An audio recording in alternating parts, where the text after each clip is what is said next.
नमस्कार साथियों, मैं डॉक्टर राजेश सर आप सभी का विक्लव एग्रीकल्चर एकेडमी के ऑफिशियल चैनल पर स्वागत करता हूं।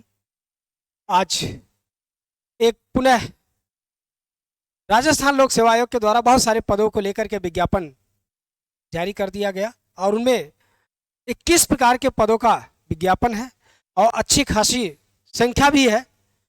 और मैं उम्मीद है कि आप सभी लोग को लिए यह काफ़ी लाभकारी भी होगा, क्योंकि जिस तरह के पदों की आप इसमें अपेक्षा रखते हैं उस तरह के पदों का समावेशन है। और राजस्थान का हो, उत्तर प्रदेश का हो, बिहार का हो, झारखंड का हो, मध्य प्रदेश का हो, इन सभी में हर हिंदी भाषी राज्य के लोग हन आयोगों के पेपर में भागीदार सुनिश्चित करना चाहते हैं, क्योंकि अब नौकरी के लिए किसी राज्य विशेष की कोई बाउंडेशन तो नहीं रह गई है। कहीं पर भी हमें अगर एक अच्छी गरिमामय स्थान मिलेगा तो वहाँ रह करके हम अपना एक अच्छा कार्य करना चाहते हैं। तो उसी के परिप्रेक्ष्य में देखिए, आज राजस्थान लोक सेवा आयोग के द्वारा देखिए कौन कौन से पदों के बारे में इन्होंने यहाँ पर विज्ञापन दिया है, कुल कितने पद हैं, किस किस प्रकार के हैं। तो इसमें देखिए लिखा है क्रमांक संख्या 13 परीक्षा RAS and RTS RPSC 2024-25।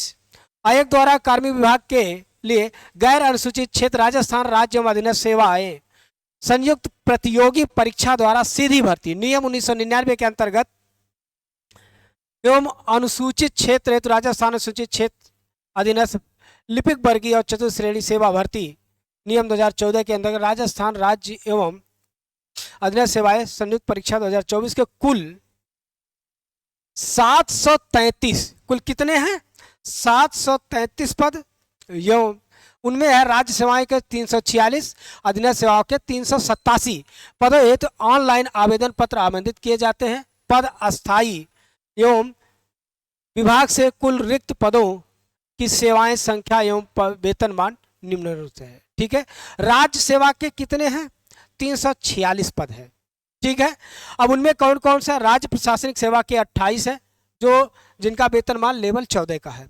Rajasthan police सेवा के कुल 50 पद हैं, ये भी लेवल 14 का है। ठीक है, उसका राजस्थान लेखा सेवा के 109 है, ये भी लेवल 14 का है। राजस्थान सहकारी सेवा ये आपका 12 है, लेवल 12 है। ठीक है, राजस्थान नियोजन सेवा के 3 है, लेवल 12 है। कारागार सेवा के 12 लेवल 12 का है। ठीक है, ये इसमें है ही नहीं पद। उद्योग सेवा के 2 हैं, राजस्थान बीमा के 3 हैं। ठीक है, वाणिज्य कर के 59 हैं। राजस्थान खाद्य एवं नागरिक रसद सेवा जिनमें एग्रीकल्चर के लोग भी जाते हैं उनमें 7 है। ठीक है, उसके बाद इसमें देखेंगे राजस्थान पर्यटन सेवा के कोई नहीं है। ठीक है, उसके बाद राजस्थान परिवहन के 2 हैं। राजस्थान समेकित बाल विकास के 13 हैं। देवस्थान के कोई नहीं है। राजस्थान ग्रामीण विकास के 40 हैं। ठीक है, इनमें एग्रीकल्चर के लोग भी हो सकते हैं। राजस्थान महिला विकास के कोई नहीं है। श्रम विभाग में 2 है। राजस्थान आबकारी में कोई नहीं है। राजस्थान आबकारी प्रिवेंटिव फोर्स में नहीं है। राजस्थान संख्यक में कोई नहीं। राजस्थान राज्य कृषि सेवा विपणन अधिकारी, ध्यान रखिएगा। ठीक है, 16 पोस्ट है। ठीक है, जो विपणन अधिकारी है राजस्थान राज्य कृषि सेवा विपणन अधिकारी के कुल कितने हैं 16 हैं, और ये भी लेवल कौन सा है 14 का ही है। ठीक है, तो लेवल 14 का है। तो एग्रीकल्चर के छात्रों के लिए यहाँ पर एक बहुत बड़ा अपॉर्चुनिटी है आपको इसमें जाकर राज्य के नागरिक सेवा में जुड़ने का। तो आप अपने आप को यहाँ पर देख सकते। उसके बाद अधीनस्थ सेवाओं में क्या है, इनमें 387 पद है। इनमें देखिए कौन कौन से हैं। राजस्थान देवनस से NSA का है। राजस्थान देवनस का जो है सेवा ये भी 2 ही है, इसमें 11 है।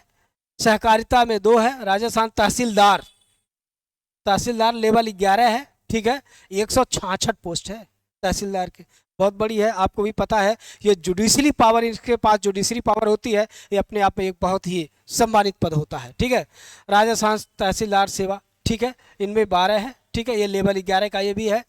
आबकारी में कोई नहीं है। नियोजन में कोई नहीं है। उद्योग अधीनस्थ में कोई नहीं है। वाणिज्य कर में कोई नहीं है। ठीक है, और कुछ में जो है खाद्य एवं नागरिक में 17 है। यहाँ पर ध्यान रखिए, खाद्य एवं नागरिक में 17 है। राजस्थान खाद्य एवं नागरिक रसद अधीनस्थ सेवा में 1 है। उसके बाद आपका समेकित बाल में 4 है। राजस्थान बाल समिति में कोई नहीं है। सामाजिक न्याय में कोई नहीं है। राजस्थान न्याय में 1 है। ठीक है, सामाजिक इसमें भी कोई 42 है। सामाजिक सुरक्षा अधिकारी इसमें 42 है।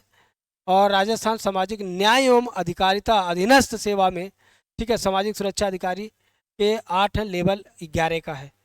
तो इस तरह से करके बहुत सारे पदों को इसमें दिया है। और इसमें अगर एग्रीकल्चर के बच्चे देखें तो आप सभी के लिए भी एक अच्छी पद है।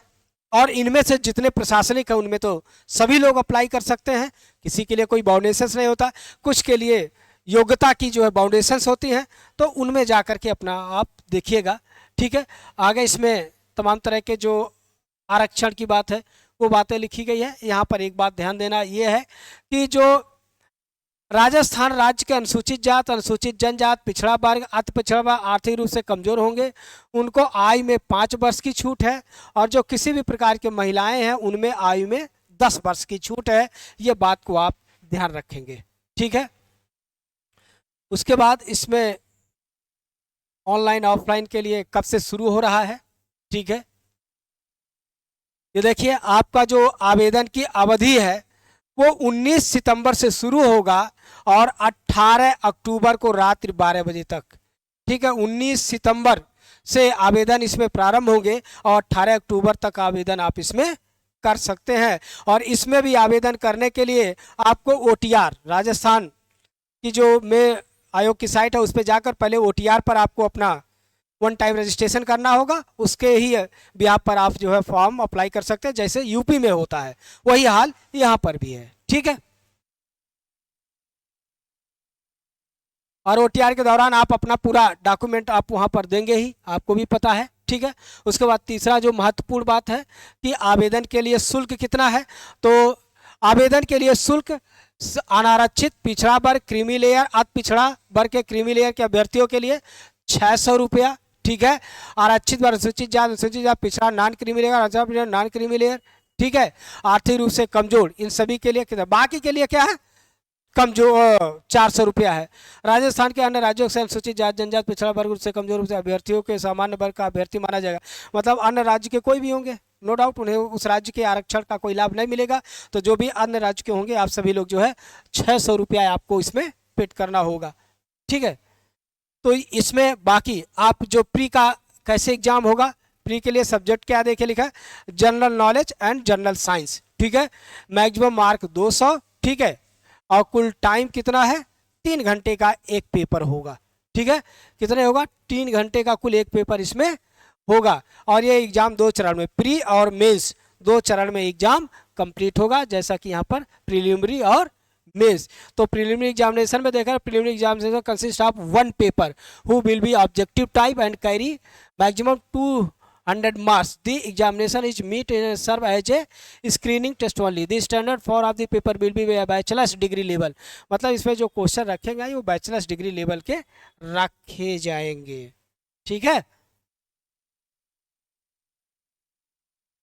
और ये आपका क्या है, ये मेंस का है। तो मेंस जब आप प्री हो जाएगा तो लोग आपका मेंस देंगे।